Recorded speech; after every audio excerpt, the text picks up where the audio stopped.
Moto2 action coming your way next then. It's lights out and we are racing in Moto2 in Misano. Tony Arbolino gets away well from pole position and slices his way to the right-hand side of the circuit. Coming through on the inside of Vietti goes Ogura. Ogura now trying to find a way through on Arbolino. Looks like Arenas has made a fast start as well from the second row of the grid. He's now up into third place. Brilliant by Arenas as he picks off Vietti. Big contact both about. I think the two Boscascura speed-ups ran into each other, and then one of them made contact with Joe Roberts, who's lost ground on the first lap. Aldeguer aggressive on the inside of Lopez. That's the second time I think they've bumped into each other already on this first lap. And Sergio Garcia has not gained any places through the first sector. He's actually fallen backwards slightly from his 24th position on the grid, just trying to look back through the field to try and see the World Championship leader, and he's a long way back. That's a move from Lopez through on Arenas, and a big bubble there on the way out of Tremonto for Fermin Aldeguer. It's the two-speed of Boscascuros versus the two Gresini Canexes. It was an excellent first sector for Albert Arenas. It's been a bit of a mess since then, though. He was up to third place at one stage. He's going to be very, very shortly picked up potentially by Alonso Lopez for fifth spot. Jake Dixon already recovered 3 places. Last time winner in Aragon, 14th to 11th on lap 1.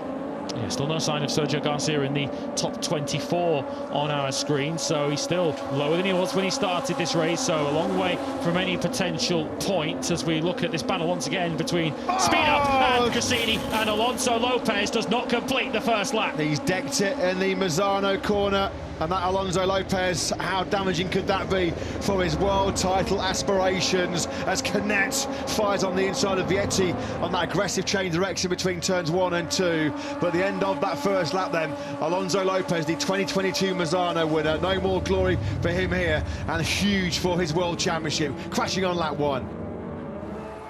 There is Ogura then at the moment, who will be seizing the initiative and will be taking the lead in this Moto2 World Championship right on cue. Up comes the live standings. There will be a 20-point swing as it stands right now, turning a 12-point deficit into an 8-point lead as Aldeguer was coming from a long, long way back there, wasn't he, on Moreira into turn 14. He made it through.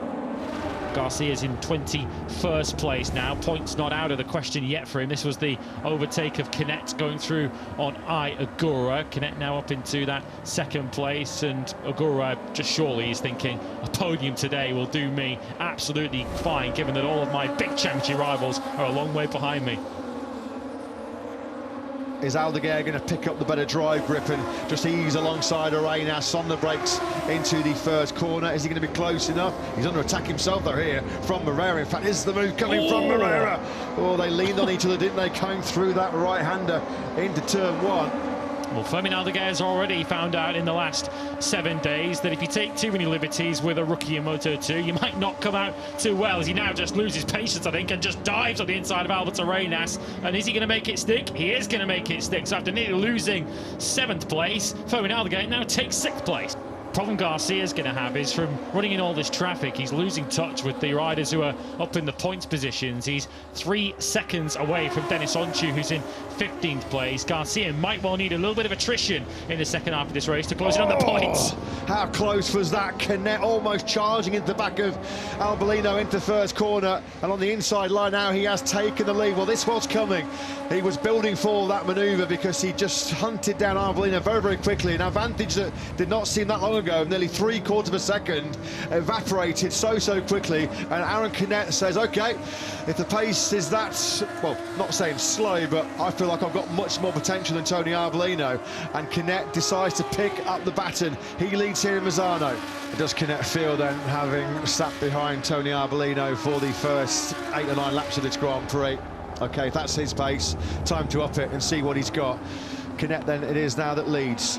They come through the end of the sequence of fast right-handers, now into one of the slowest corners on the circuit. Arbolino charges in too hot. He's offline, dirty part of the circuit, in too hot to Arbolino. And now Ogura then just eases on through. That gives Ogura 4 more points in this important championship chase. 4, his advantage increases up to 8. Big lap that then, wasn't it? Because Tony Arbolino led it, that lap number 10, but he comes over the line to start lap 11, back in 3rd.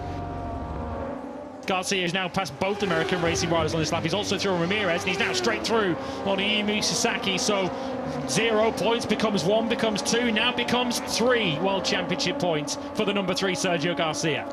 Now, Ogura will not have a clue at the moment where Sergio Garcia is currently languishing down at the back of those point-scoring places. His full focus is trying to seize the lead here in Misano, a lead which he held for, what, a millisecond. He lunged on the inside of Aaron Canet into 14, which that's where he has looked the stronger of the two over the last 2 or 3 laps. That's where he felt like it was the time to make his attack, but Ogura immediately back into second. 3.5 laps remain then. Ogura has to a certain extent already shown his hand into turn 14, although he looks like he's close enough to potentially have a go here into Tramonto. That's exactly what he's doing. Aaron Canet can't tip it in from there because there's a Boscascuro ridden by Ogura in the way. Much cleaner move this time from the 79, and Ogura regains the lead.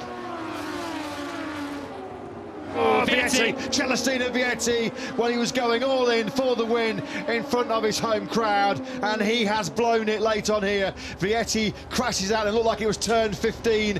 2 laps to go here then in Misano. What was a 4-rider fight for the victory. 4 becomes 3, yeah, 15. It's going to be Vietti on the entry to that fast left-hander. Into 15 he goes, unfortunately not out the other side of it. Vietti's hopes disappear in a cloud of dust.